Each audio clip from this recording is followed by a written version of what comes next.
one game that he totally took control of. Elise is getting banned more often than picked now. They don't even let that go through anymore. Yeah, she actually has the same pick and ban rate as Zach, which is 100%. However, because of the previous times that people let the champion go through, her win rate just went through the roof, and people are starting to realize that Elise is just a little bit too obnoxious to deal with, just a little bit too much burst, the utility that you bring in the early game, and wow, a Braum ban coming out from KT, making sure that he doesn't get that pick. 2 games in a row he had it, and making sure that he does not have this pick this time around. And Thresh now will have a bit of a different matchup now that there is no Braum to deal with and such. The pairing for Kalista, the next kind of tier of pairing that you'd expect would be with maybe a Tam Kench, but that's a bit of a rare one that we haven't seen in quite some time. Are we going to see first pick Orianna here? The Orianna mid sometimes used as a blind pick, but to take it ahead of other options, such as that Thresh you were talking about, really hoping that Mickey gets on that once again. And it's just putting Pawn in a position where he might not be set up for success. The 2 picks that he had success with, the Gallium, the Orianna, just aren't here anymore. So what else is next? The Ahri just really doesn't seem to be the flavor for KT today, and they will have to dig deeper into the champion pool for something that he is a little bit more comfortable this time around. We know that Pawn can play pretty much a million champions, but what can he play well right now is a question that we have been asking ourselves for a lot of years now. That question's been around since dinosaurs were around, man.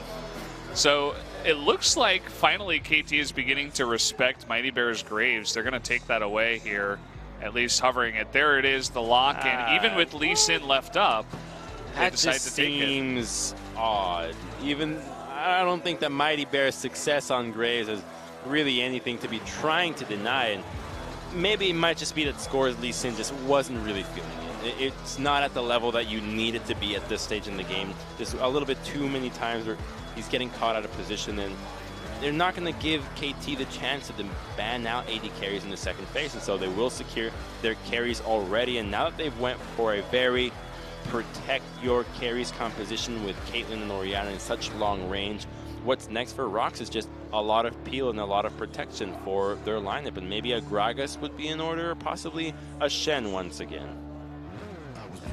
Definitely a couple of picks you're looking towards here. And an Ivern. If you want more protection, more shields, along with that Orianna, Songyun had a pretty fantastic game on that Kalista. They're grabbing him the Caitlyn this time around.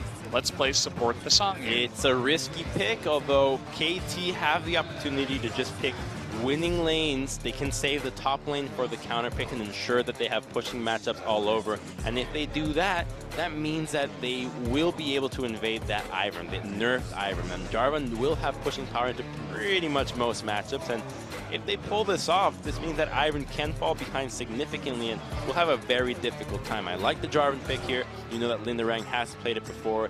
You know it's the most popular combo, or the hottest combo right now in LCK and pretty much around the world. The Jarvan-Orianna combo, once Longzhu debuted it, seems like everybody wants a piece of it. Yeah, it makes sense. I mean, KT, they banned it for the first 2 games, and they pick it up for game 3. Definitely a hotly contested pick. They're going to start banning out some top laners. Shen played in both of these first 2 games. Will be the first ban for KT. Kalista. All right, let's make sure that Def does not get his hands on that pick. And it's just saying we don't want to risk the early game happening. Go with the Varus.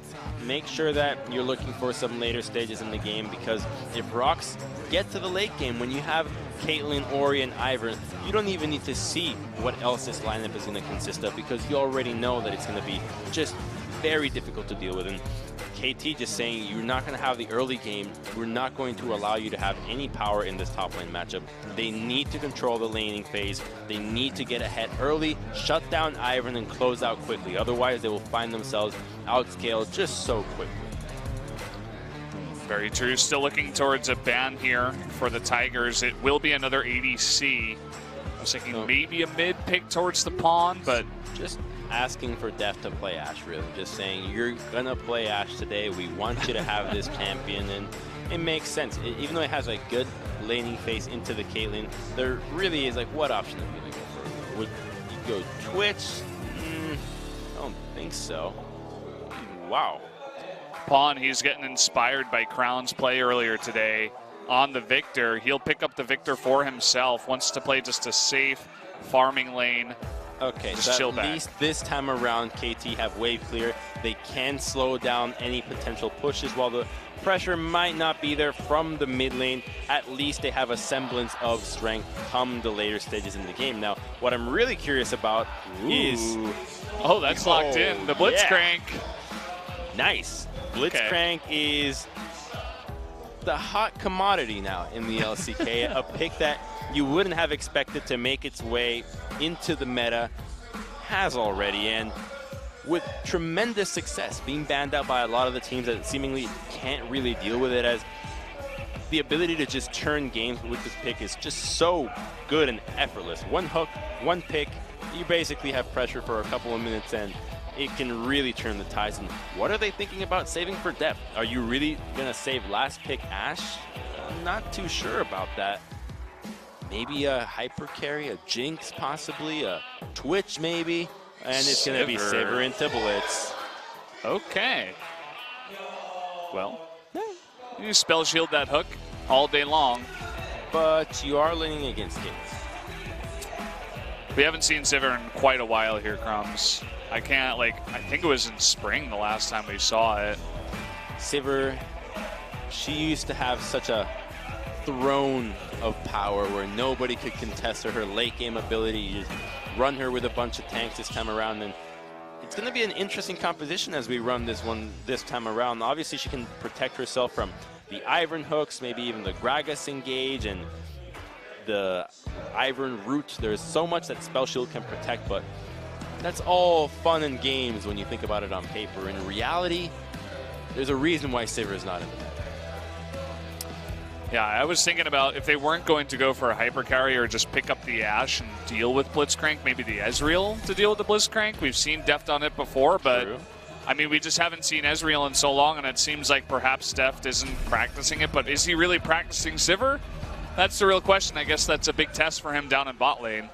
I think he probably is just as proficient on Sivir as he ever was. It's just a matter of the range that Sivir has right now. Obviously, the Doran shield is going to help Sivir significantly now. Before, with D-Blade Harass, it was nearly impossible to lane this matchup. But now that not only can she have the Warlords, you have your D-Shield, you've got your extra 2 potions, and Mata on Thresh, out of all things, can probably make this laning phase relatively easy. 3 games of Thresh for Mata. Can he pull it together? Can he pull his team together and grab KT another win? Let's find out in game number 3.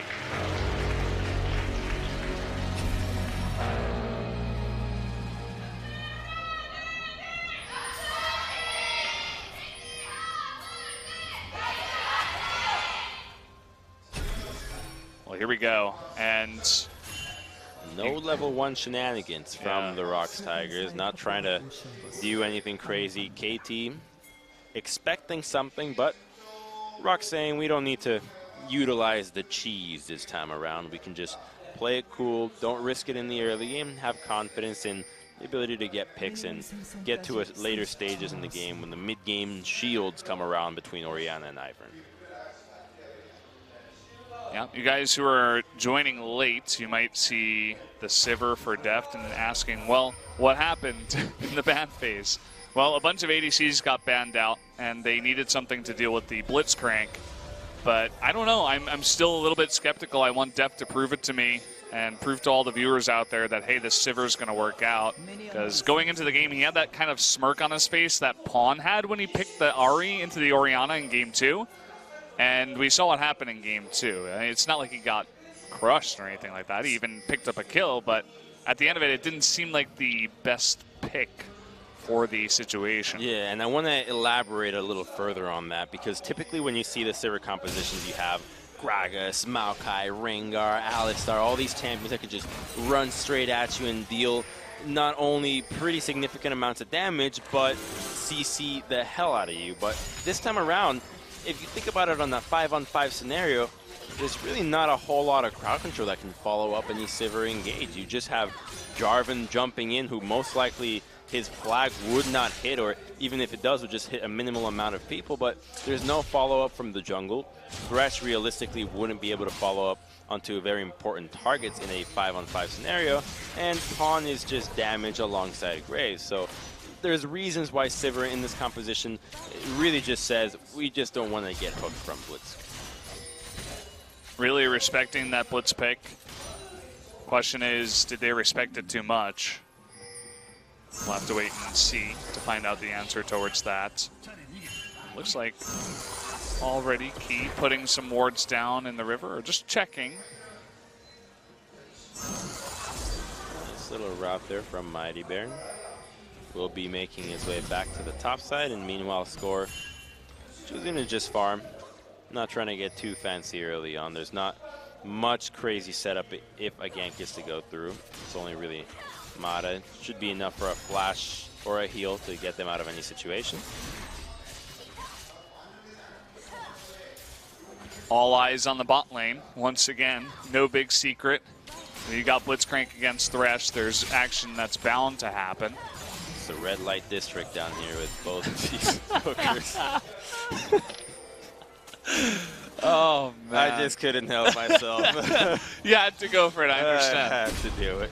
It was good. I enjoyed it thoroughly. Hopefully the hookers did as well. But we're taking a look at the top lane as well. You can see Smeb is kind of running out of mana there, and Score's setting up for a ganker onto Mickey. Mickey, he's very aggressive and coming in here. There's the flash. Still have a bit of damage to come out, but not enough. And look at how that gank worked. As soon as Score positions himself, Mata's already roaming. He's ready to respond. Is he needed to maybe save somebody with a lantern or perhaps assist in the gank? He's just in a great position, but oh, he just burned his Q. Oh, and look at this. Up comes Score, too. So Mighty Baron Linderong are kind of trying to go onto this, but not a lot of mana. Score is going to follow up. There is the root, but are they going to be able to turn onto Linderong? This is very, very close. One more hit in the flash. Dash there by the Gragas will save him.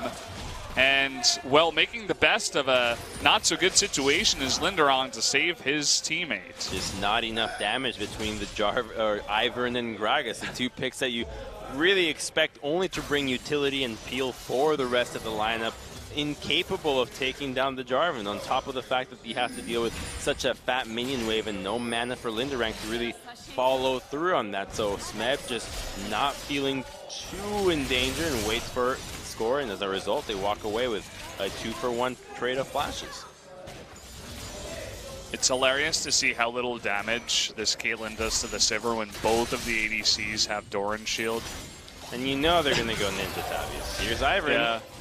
Here's Ivern. Can they make it work? There's the hook on Tomato. The flash will hit. Can they land the root? It will land, and it looks like perhaps First Blood going over to Songyun in the bot lane, and that's exactly what they wanted. And the reason why this gank works, why Mata was unable to calculate what the hell was going on, is the purchase from Mighty Bear. Mobility boots, first item. You just don't expect those long legs to make it to the bottom lane just so quickly, so he bases right away, goes straight in a beeline into the bottom lane, and surprises Thresh right on the way. But they think they have the engage with the minions, but turns out Ivern's got the surprise for them. Yeah, I'm glad you point out those Moby boots. I mean, no way they could have expected this. What a purchase, and opening up First Blood for your Caitlyn that you need to be fed for the late game, that is gigantic for the ROX Tigers. Yes, and she's able to also get a BS sword as her first purchase, and that's going to make the laning phase just so much easier for her. The last hitting makes it a piece of cake, and accelerating your carries when you're running a protect your carry composition is just a dream come true. Yeah, so from here on out, a really good start for the Tigers. They can just sit and farm. It's really going to be up to KT to make the moves. And with a first Dragon Cloud Drake, kind of interesting. I mean, it definitely helps both teams deal with the two supports that can hook. We have a bit of a fight coming down here. Linderong will... Nice dodge. Yeah, nice dodge there. But neither player dies. Lots of vision to the red side jungle for ROX Tigers, though. They managed to sneak in. They have a full quadrant down here, but they still don't have the tri-brush. So a hook here could result in a follow-up root collar. Graves is in position to answer. But Mata's not giving them the time of day, not getting in range to get hooked. They're trying to sneak in the Ivern into the bot lane, but here's Score on the Graves waiting nearby. It looks like he's backing off now.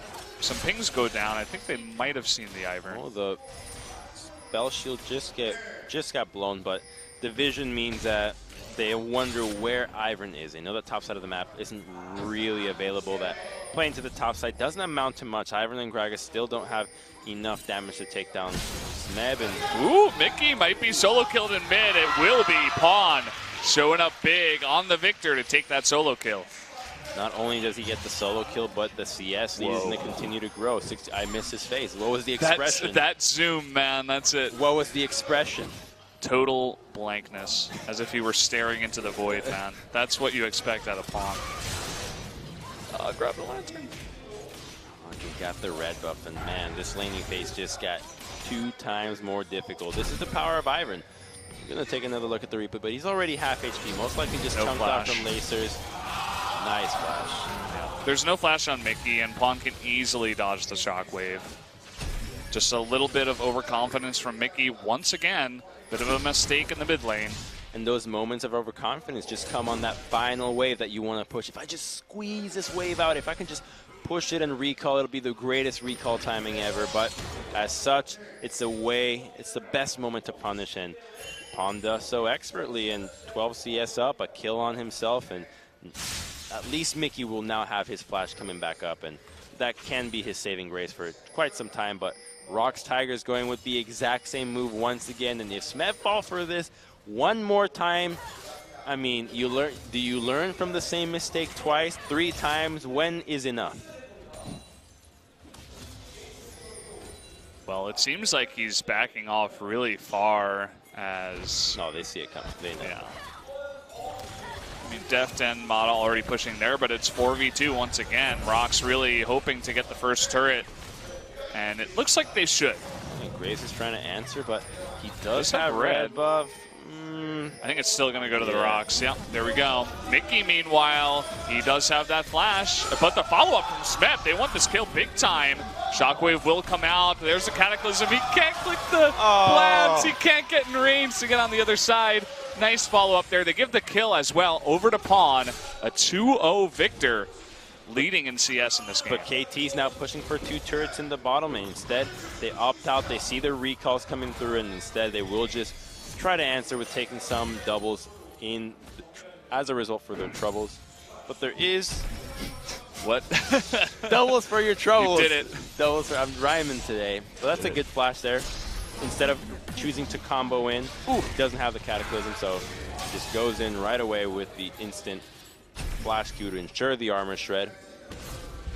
Now the lane assignment, still with the duel into the top side. Fancying that Rift Herald now, but KT does answer with the duel in top as well. Well, they get there in time to contest this. Daisy hard at work, helping kill her sister, the Rift Herald. And here comes Mata. They will spot this. There is TP available on Smeb. They get a read on the health. Here comes Score over the wall. Pawn will be hooked, but no one to follow up any damage. Score trying to burst down Mighty Bear. He is all alone. He'll be forced to flash in, and Linderong is going to TP into 5 members. They knock Mata into the team. Nice catch. Wow. Really brave to go in there against all those members and take them out. Smeb now on the run. No flag and drag. Some AoE damage from Score. Somehow he survives, and that'll be a second kill going over to the ROX Tigers. ROX turns it so well, but there is just no coordination from KT. They're all disjointed. As soon as they commit onto Pawn, he burns his ultimate onto the Blitzcrank, and now without Jarvan being in a position to do anything in return, it just becomes easy pickings for what seemingly was a Linderang TPing in one of the worst TPs of all time. Turns it miraculously. Yeah. Wow, that hook just barely missed Songi. Here it comes, a TP. 5 people. He flashes away. He's like, Linderong, you're on your own. But pops him into the team, and then dashes forward. That is sick. That is a great play. That's fantastic, Raga's play. To keep your control under all that pressure against 5 members, the perfect cask. You knock all 4 members away from you, and the 1 member towards your team, and then you give yourself enough room so you can also get to that member that you knocked to your team. The perfect drunk play. What seemingly was, hold my beer, and does it. Oh, yeah. You'd never want to try that in a million years again. Worked out. That's all that matters. He missed the cannon. We're results-based here on Spot TV. He missed the cannon wave. Oh, yeah, he did. Well, he's low on mana. He couldn't use any of his skills, as you advised earlier on, Crumbs. Oh, well. Well, that's 40-something odd gold not going into their pocket. And in the meantime, the lane assignment continues to be dual lanes topside for ROX Tigers, defending their own turret as there's no longer a turret into the bottom lane to fight for. And the Dragons, while the first one was that Cloud, the second will be an Ocean Drake. And not a whole lot of value out of this one, so we expect to see a lot more fighting in other areas of the map. What happened to the days of Marin getting lucky with 3 Mountain Drakes on split push Kennen? Now we just have Cloud Drake and Ocean Drake? What is this? Perhaps the RNG has been tweaked. Secretly. Change my numbers, please. Well, if they were tweaked, nobody told us about it. Maybe just some bad luck. Here's Ivern, though, hasn't joined his duo lane, and without the vision for KT to jump on this Caitlyn, they have to succumb to the laning phase, and Blitzcrank can just roam around freely. Here they are. They're grouping together, trying to secure that vision, and Lindarang with red buff. Probably fancying a fight with Smeb if he so allows it. Here's Daisy. And here's Daisy number 2. Her older sister coming on in. You got to respect your older sister here in Korea. And they're going to be going deep on this one. All the brush is set up. Key always threatening in the front. He dares you to get close. Chaos Storm comes in. The cask. That wasn't the cask. Some AoE damage comes in. Jarvan. Oh, Jarvan from behind. He's getting extremely low. Big shockwave to keep everybody else away. Huge hook on Namada. Can they follow up with some damage? The answer is no. Mighty Bear will also go down. Songyun thankfully gets away with his life. Lindarong, can he be the hero again? Oh, Pawn actually catches up to Songyun. Does not survive, and it looks like Lindarong will also go down. 4 deaths on the side of Tigers to 0 from KT. They got baited by Herald trying to commit to the turret. No minions left on it, and immediately they forget about Jarvan being able to collapse from the mid lane. A great shockwave, but they forget that Chaos Storm just does so much damage, and KT turn it around. We'll take another look at the fight here. It was a great zone there from Keem, ensuring that the laser does not hit the wave, but they're tanking a Chaos Storm. That's not a good idea. Oh, man. Even the redemption, it's like, okay, Jarvan doesn't hit anyone, but he gets right on top of you. Cataclysm's 2 members. Mata even gets 3 members into the Cataclysm, and everybody else on KT has so much protection and can do enough damage. And look at this. Nice flash laser onto him, and that's the advantage that KT needed. Even though they lost to Tier 1 mid lane, they're perfectly happy with that trade, as now Pawn sits at 4-0-2. And whoa, that's not what you want to see when you're dealing with a Victor. Reminiscent of Crown's Victor earlier today, and we all know how that ended, with just a ton of damage coming out of that pick. Yeah, you give a Victor 1 kill, he'll ask for 2 kills, and then 4 kills. He's got 100% kill participation, too. May I have more kills? Can I have a second serving, please? Victor is very proper, of course. When you're wearing a cape like that, you've got to be proper. What happened to capes? Oh, what year? What, you mean the fashion choice of capes? What happened to them? Yes, that's exactly Nothing what happened. You can wear capes to work if you want, Crumbs. I won't say anything. Would you wear a cape with me? Yeah, sure. We can be the superhero casting duo. Well, apparently Wonder Woman's like the biggest. Oh, yeah. Does she wear a cape? I think so. Well, there you go. I don't know. I'm not the biggest superhero guy, as we found out last split, but perhaps we'll have to go check out that movie. Victor, Pawn here, showing up, trying to be the superhero for his team.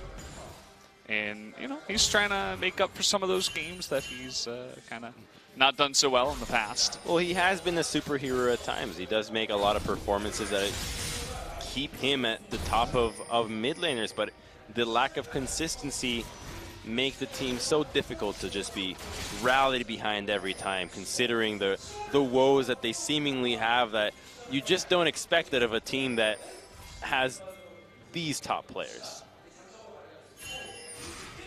Yeah. Who knew we would be in the midst of an intense 3-game series between KT and the ROX Tigers in 2017? But KT, they're definitely struggling. I remember I was actually in IEM Katowice earlier this year where the ROX Tigers played, and I think they dropped the game against G2, or there was a team that they had like a 20,000, like just a tremendous advantage. They threw it away, and I think the consensus was that it wasn't even worth it to watch games where ROX were going to be playing at that point, just because of how atrocious the quality was. Obviously, as soon as they went back to Korea, their play just improved tremendously, and you saw some semblances of, okay, there's something to really care about here, and we're seeing that today. I'm really impressed with what they've been showing so far, especially with the decisions around the draft and around the lane stuff with the dual lane. So this team has definitely been putting in the work in the offseason. So I think that while KT has had their woes, ROX has definitely been improving, in a team that, while we would make fun of them a little bit for taking games against KT, a team that you wouldn't expect that to happen, they have been improving substantially and have deserved the wins and the fight that they've been putting up against KT here. They definitely have. I mean, even on Saturday, they were able to take one game against Samsung again, off the back of the Blitzcrank. And, ROX starts the Dragon, but loses confidence in their position, decides to disengage as Linderong gets separated. And that will be just an Ocean Drake going over to KT. Next one is Cloud. And I actually really love this move by ROX by giving up that Dragon. So many times we see teams commit to fighting a 20-minute Ocean Drake that is pretty much worthless. If you're not in a position, if you don't feel comfortable taking that fight, which they shouldn't have, because Linderang was in the pit, zoned out, a pick that is so important for the disruption in this lineup, just don't take the fight. It's not going to be the end of the world. It's just an Ocean Drake at this time around. Linderong, he thought he was safer than he was. Turns out there's 4 members of KT over here, but look at this. Mata goes down. That might be Jarvan too. That is 2 kills, and I suppose a nice bait from Linderong. Meanwhile, Mickey's on the chase. No spell shield. That's going to be a double kill given over to Songyun on the Caitlyn. And KT's worst nightmare in the bot lane happens again. And he was definitely safer than he was. Linderang once again outplaying Mata, uses the cast to throw him into the turret, stuns him under there, and then Blitzcrank gets the final hook onto the manaless Jarvan. And they turn this around and get so many kills going their way. We'll take another look here. They're really trying to commit for Linderang here. Blocks the knockup, but the cask is really the cool thing here. Great ultimate. Wow. Nearly perfect. And Mata just eats too much damage. And you could see that also Smeb went a little bit too low there. And we don't get to see in the replay, but the Orianna just auto-attacking Sivir to death, following up with the ace in the hole. That she did have flash. She did have heal, so flashing over the wall, definitely an opportunity that would have most likely just prompted Mickey to follow through with his own flash. So it makes sense why he would save it. Oh, we got a little play here. Oh, wow. Mata able to catch him out with that scanner. Just reads the game so well. I almost feel like he was just checking for wards in that one position, because it's a really common ward when you're looking for picks as Blitzcrank, but just the edge of it saw the brush, so they saw the Blitzcrank, even without the ward. It's true. He could have been doing all of that, but now he will not be able to find them again. Oh, do they have the follow-up? Lots of damage coming out as he's on a trap. Down will go Mata. Key is going to be engaged upon here as the TP is faster from Smeb. Yuzori. Will they engage? Kind of an awkward spot for ROX, but they do get the root. Some nice damage coming out here from Pawn and the Cataclysm with the Chaos Storm. Linderong eating a little bit too much. Smeb tankier than you would believe. Nice shockwave. They're able to get both Pawn and score, but no follow-up as Mickey and Songyun just on the run. Yeah, the carries are still alive for KT, so they're still comfortable taking the fight as damage is the name of the game. They did not lose anybody of value, to be honest. Mata has kind of been dying a little bit too much, so it's not a big deal to keep taking the fight when your 0-4 Thresh did go down, but you have your 5-0 Victor still alive. And the trap placement here from Sangi is really the cool thing here, forcing the instant crits. And while they commit to trying to kill Blitzcrank, there's just no way to follow up for Caitlyn here. She can't really cut across as Sivir does have the red buff, so she has to go on the safe way. And if she's not there, then the fight just becomes pretty straightforward for KT. I feel like, you know, we're pretty far down the replay here, but I feel like he could have almost hooked score in the beginning of that. I think he saw score. I mean, if you have the trap, that's really the only way to get him. But another hook here onto Mata. Mighty Bear getting extremely low. Shockwave goes down. Mata survives this time. Mickey a little bit too far forward as the follow-up. Missing that plant. Doesn't matter. That's 3 kills going over to KT. 3 kills, and that's going to be the Baron. And what do they have against Mata? Why do they keep trying to kill him and nobody else? He's 0-4. The value isn't really there. And as a result, an overzealous approach from ROX results in 3 people going down and the Baron. And now the game that seemed to be in their control is just slipping away as Victor is now 6-0. 6-0-5. And let's see this hook once again. So you can see Mighty Bear gets in a bit of trouble. Mata's the easy hook there. They try to do burst damage, but it's only Mickey and Key. Sangyu not really in position for most of that fight. There was a sick flash combo there from Smeb to knock up the Orianna and ensure that she would go down for the poor positioning, but just burning the solo Shockwave onto your 0-4 support, not truly ideal when you've reached a point in the game where you really need to be just saving your abilities to protect each other and think about the bigger picture as opposed to just going for the one pick on the least important member on this KT lineup. Well, Mata has picked up a kill, so his value has gone up. There we go. Now it makes sense. Invest in Mata kills. The stock has gone up. They were just a little bit too forward thinking. They were expecting Mata to get kills, but a little bit too early with that. Too forward thinking. That's what I'd say. That's what I'll say in my job interview. What's your biggest? I'm too forward thinking. I'm too progressive. I'm so sorry. My biggest flaw is that I'm a perfectionist. Oh man. Well, you might be able to say that about some other members, such as Mata, with his too forward-thinking skills. His predictions in a lot of these games have been really on point, but I wouldn't necessarily say that about ROX. But they're trying to come back. And this comeback has to come at the face of wave clear. So Orianna is the biggest source of hit, but to defend 2 lanes at once is a little bit greedy considering that you have a Lich Bane here on pawn that can just be procced so easily. They can just commit a couple of waves into the mid lane. It should be a tier 2 going down. Eventually. We do have the static Shiv on the Caitlyn once again. Essence Reaver on the side of Deft.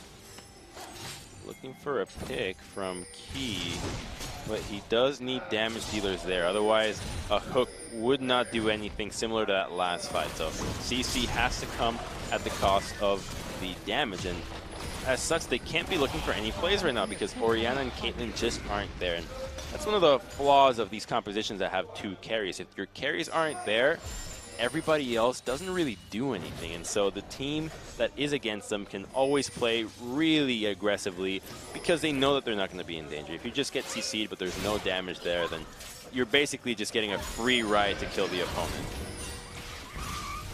And as you were saying, you can't have those carries everywhere when you're dealing with Victor, Graves, even Jarvan, but also the Sivir with their pushing power. It's like, well, tough luck, kids. As KT makes their way into top lane. We got 4 members over here. Smeb still hanging around mid. And that will be another tier 2. Just falling like a house of cards. I was looking for something else, but nothing else came, so I just, you know. I know what your favorite TV show is at this point. Man, I haven't even finished that series. I haven't even watched it. It's pretty good. I think I had enough political television after watching 24. Yeah, that's true. I didn't finish that one either. I think they have like 24, newest 24 all over the world. That just, it gets messy. Is Chloe still in the show? Oh, don't even talk to me about Chloe. Poor Chloe, man. I don't know what happened to her, but doesn't sound good according to Crumbs. No, I'm saying don't even talk to me because I don't actually know what happened to Chloe. Oh, all right. You made it seem very morbid. You're like, No, you don't want to talk about that. That's really sad. No, I'm just saying because I don't know. So a huge objective in the Cloud Drake and another Ocean Drake coming up here for KT. But the Baron has faded. They at least converted into 2 tier 2 turrets, so it is something. Now they need to focus on cracking down this tier 2 mid lane. So in order to do that, they will have to control 2 lanes and try to look for some sort of out-rotation play now that Caitlyn is in the top side. They have decided to go for the red side jungle this time around, but because Jarvan based, they're not in the greatest position to make a move onto this tower. What can they do? They're still hanging around. I mean, Mickey's got enough, and you can see, as you were talking about, they're just going to back off. No pressure just yet. In the attempt onto taking this, they quickly realize that now that they do not have Baron, it's going to be much tougher to go for it, and so they'll likely have to go into the Baron side and start setting up camp over there, as that'll be the only way that they can really get the ROX Tigers out of the base and potentially in a position where they can lose a team fight. And no, they just will not even try to. There's that out rotation. The Sivir comes through. Nobody from ROX Tigers there to defend. They're just letting all their tier 2s fall. It's almost like they're saying, okay, we have gotten too far behind to actually contest any of these outer turrets. So let's just hope we can survive until 40, 50 minutes. But it's going to be really hard to do. The amount of pushing power that KT has, at least they don't have any Mountain Drakes. Luckily for the Tigers. That's true. At least they don't have that, but the builds are coming in hot for them as 3 item spikes are coming all around. You see Jarvan with the completed stone plate. Super tanky. Then you've got Graves with the Maw, so Orianna and the rest of the tank lineup is not really going to be able to take him down. And then you have Pawn, who's the biggest carry right now. He's got his Voice Staff, the Lich Bane, and starting to build towards that death cap, which when that spike comes through, the lack of magic resistance onto 4 members of ROX Tigers is going to be paid dearly in the form of a Chaos Storm. Let's hope they don't tank it as a team this time around. Oh, such high. Well, maybe you're asking for too much. Yeah. Well, ROX, as we said before, they've shown some glimpses that as a team, they're not so bad. They're definitely showing up a little bit better. I feel like their play has improved overall comparing to spring. So you got to be happy that they're making progress at least. Yeah, it truly has.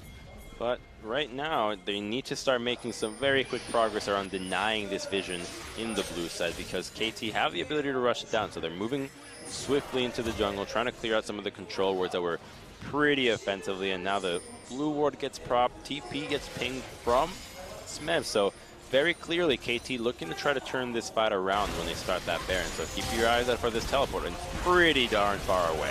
Wow, TPing all the way on the right side. We'll have that home guard coming on in. The Baron will go to KT. Lada taking a bit of damage. ROX doesn't want to join up. There's that Chaos Storm. Key already down to half health. Smev kind of jumping in, not choosing to Cataclysm anyone until now. Gets on top of Mickey. There's 4 members in the Cataclysm. No follow-up really from KT as Mata's on the left side. Deft is nowhere to be seen. And where's the Victor? Where's Pawn? Oh, he's in the mid lane by himself. Escorting the wave, but that was potentially a huge win for KT. It just didn't work out from the miss combo. They might get Smep here. The hook misses though in the redemption. Score in a bit of a weird spot, and not able to take out Song. Look at that huge headshot crit. Pong getting extremely low. No one's actually died yet. It looks like finally maybe Linderong. Well, the answer is no. And look at this Song, who's going mad mode. Can he actually do it? Takes out one. There's a second. He's running after Score and after Deft. Can he actually chase him? Look at Pawn 2 is extremely low. Looks like it's just going to be 2 kills. But Songyun, he saves his team once again. So close. And here comes the home guard teleport, but it does get procced. Oh, so close. At least they do get Pawn's flash. Trading that for the teleport. And luckily, they only lose 2 members for that, but KT playing with fire, they have to respect the fact that Sang-yoon is just so strong. He's 6'1" as well. He's really strong, and once he completes that Bloodthirster, he's not going to be able to get popped by these carries just so easily. And a long-range Caitlyn that has these front lines to protect her means that she can take down teams very quickly, considering that we're already reaching that late game mark. Even though it's 30 minutes, late game's all about the builds and levels, and she's level 15 with only really 1 item necessary left for her, because all she has to do is get rid of Victor and Sivir, and the rest is history.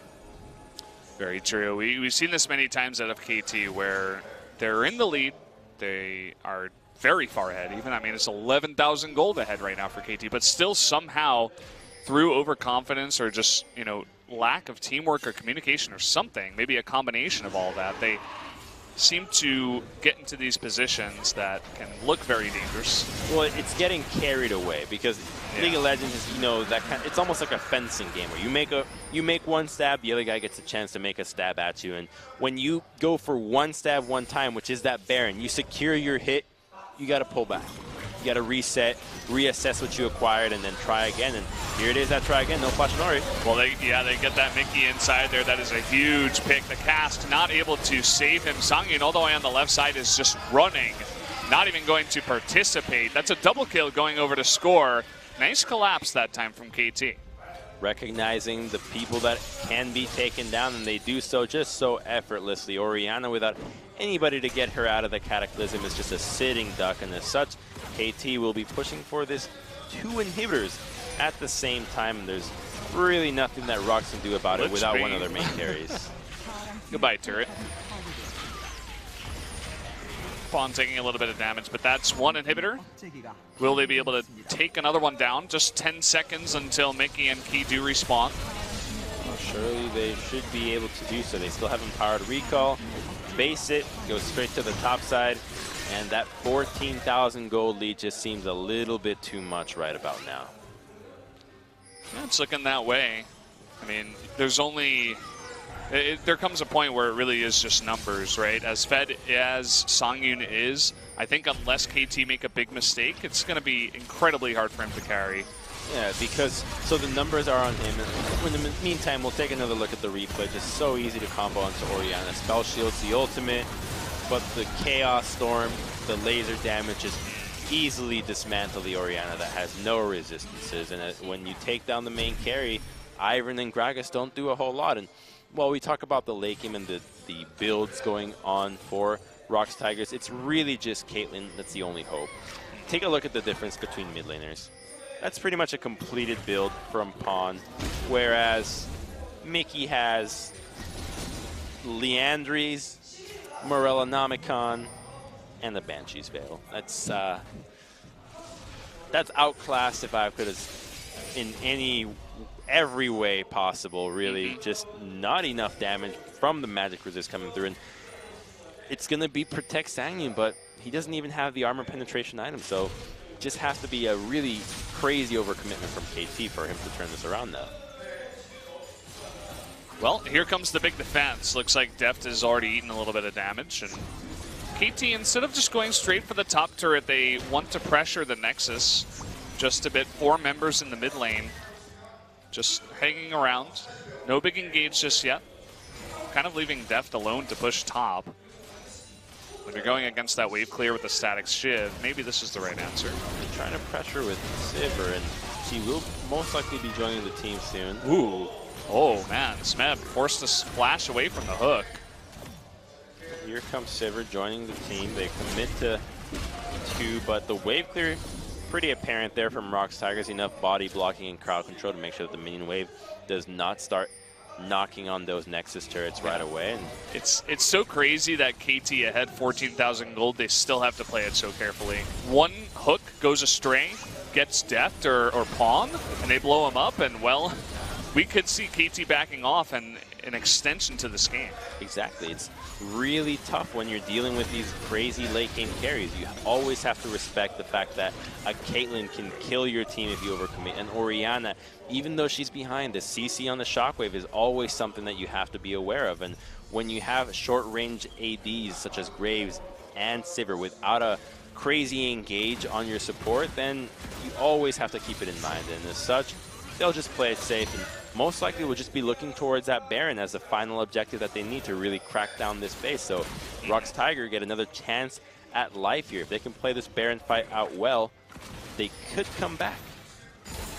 Yeah, I do like the play out of KT though, when you are this far ahead and your carries are extremely fed. Not necessarily the Sivir, she's doing pretty well, but also even the Graves, but obviously Pawn on the Victor. But disappointment has already struck, as Caitlyn's not going with an armor penetration build. She's going to be going with that magic resistance. Does not want to get one shot by Pawn. And while I can respect that, when you're this far behind, you got to take a risk. What are you really going to be doing against a Frozen Heart, Gargoyle, Stoneplate Jarvan without armor penetration? You're not even going to be scratching the armor. Yeah. You're polishing it for him. You're sanding his armor. Like, let me make you even prettier, Jarvan. Jarvan, obviously the prettiest champion in League of Legends. He is a prince, right? That is true. Your adjectives begin to make sense to me, Crumbs. It's about time. It took a little bit of explaining. 3 casts in. I'm beginning to understand. Well, deft. Not enough crits there. In Demacia, I assume, is the most affluent country in Runeterra. Deft. Be careful, buddy. He's got that BT, so he's back to full HP and a heartbeat. I guess it's only scary for me, the pleb. Deft, he's got it under control. And we're seeing the same push that we saw last time, except this time it's got Baron. It's going to be harder for Songyun to clear these waves. The top lane still is defended by those 5 traps, and Sivir's range is really being her downfall in terms of sieging. So the play has to be a bit different. And this is why the comps you see on Sivir rely on such a heavy amount of hard engage, that when these moments happen, you can always go for a dive. And because they don't have it, this lull happens where the waves just continue to be farmed out. And even though the inhibitor will go down, they were dealing with an inhibitor down previously, so it's not such a big deal, as farm will continue to go the way of ROX and not so much in KT's favor. Yeah, look at the mid lane too. It's taking a while for KT to get this out. And actually, they get the pull here onto score. He is going to try to dash away, but the huge cast will force that flash away. They can't even get the GA off of him. Here comes Smeb on in. And nobody will die just yet. So much defense on this ROX lineup. They're still going in. Linderong, oh boy, is forced to flash away. Key trying to be the hero, trying to hook someone. And you can see Songyun has a lot of room here, trying to take down Smeb. You were talking about that armor penetration, barely scratching him. And Key will go down. With the Stoneplate active, I believe that was a 200 damage crit coming out onto the Jarvan. Oh, not really the number you expect to be labeled as a critical strike, but in the meantime, he will be trying to wave clear, but Sivir just hammering away on the Nexus. Yeah, they're going to work here. That's going to be 1 Nexus turret going down. Can KT commit and get the win? Linderong also seemingly doesn't seem to die. And that's going to be it. Game 3 will go to KT finally after 40 minutes. Oh, and there's just so much to hope for KT. Yeah, just a game that seemingly was decided by ROX's mistakes and not by KT's assertiveness, and not too much to hope for here. You really want to see this team succeed. There's so much to hope for, but they just seem to be missing something to get them back into the shape that they were just dominating previously in the LCK. And you could see, even though KT does win, the look on Smeb's face kind of tells it all. It's like, relief almost, and a bit of frustration. Tiredness, fatigue. It's like that took so long for them to finally take them out. And over the course of 3 games, they finally do it, but that's not the dominant KT that we're used to seeing. Exactly. You have to imagine that in the gaming house they practice, all right, who do we have this week? We've got the ROX Tigers. They have to be thinking in the back of their heads, respect every opponent, but the chances of them winning would be higher than, say, they're up against SKT or Samsung. So the nerve is most likely not there. And when they meet their opponents and see the struggles that they're dealing with, then you have to imagine that some panic ensues and, wow, are we really not capable of closing out the way that we have been doing so for a previous split before? And the answer was no. Yeah. Well, this was the big fight that really opened it up for KT. The Rift Herald push with the Ivern. Rift Herald was just whispering in Ivern's ear, hey, go down mid. I promise I'll give you one turret. You guys will be fine. You can set up the brushes for safety. No, the answer was no. Ivern having too much of that of that forest herb there, listening to Herald's whispers. Oh, man. Rift Herald's the the Forest Whisperer coming back to bite ROX in the butt. And ROX, they put up a nice counter. You know, they tried to hold on for extremely long. Some of their plays were very nice. It's kind of just a pity at the end of it all. As bad as the faces of KT looked after their win, the faces of ROX too after they lost were just like, oh, we held on for so long, but we couldn't do it. So close. So close. Yeah, they're getting there. They're getting there. So signs of improvement there to be hopeful. And it just really shows that right now the LCKs, anybody can seemingly take anybody down. And true. The level of play, it still sees a lot of hiccups, but for the most part, the macro seems to really be there. The teams understand where to go, what the right moves seem to be making. It's the execution that and the wonky mistakes that seem to be struggling. So let's take a look at the results. See how this game did go down. KT at the end of it all was 17,000 gold ahead. The protect the carry comp here from the ROX Tigers. At moments it looked like it was doing quite well, but KT I think was just a little bit too far ahead. The super fed Victor Pawn showing up big today. Yeah, and it was a protect the carries composition, but there was really only one. Mickey did not show up in that last game. Ever since that solo kill into the mid lane, just way too far behind for being considered a threat. Victor just completely outclassing them, especially after that fight where they got 4 kills for Victor. So guys, we are going to go straight into the interview right away. Hi, this is your translator, and we have Smith for the first MVP interview.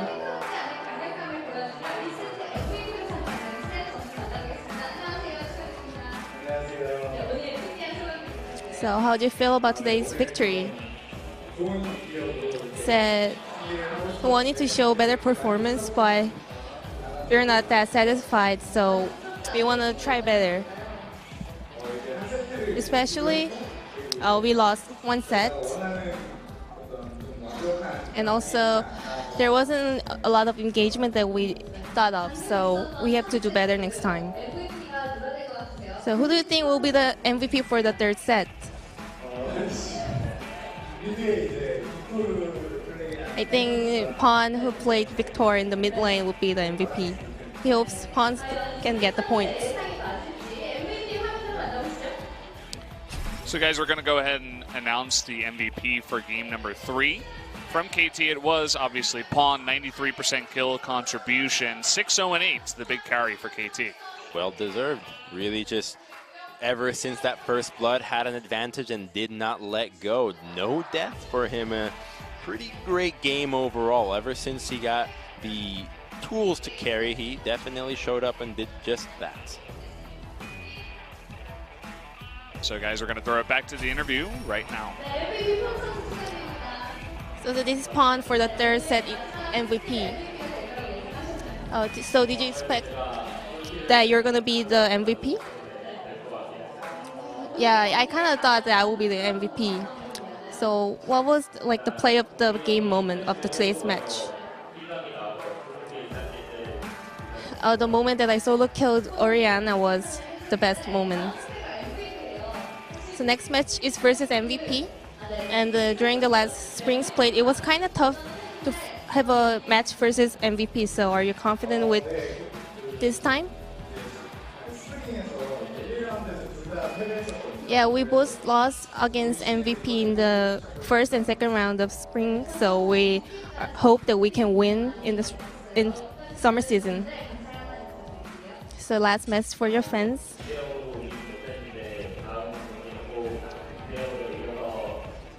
Well, we didn't make 2-0, so they will try better and prepare better to make 2-0 games.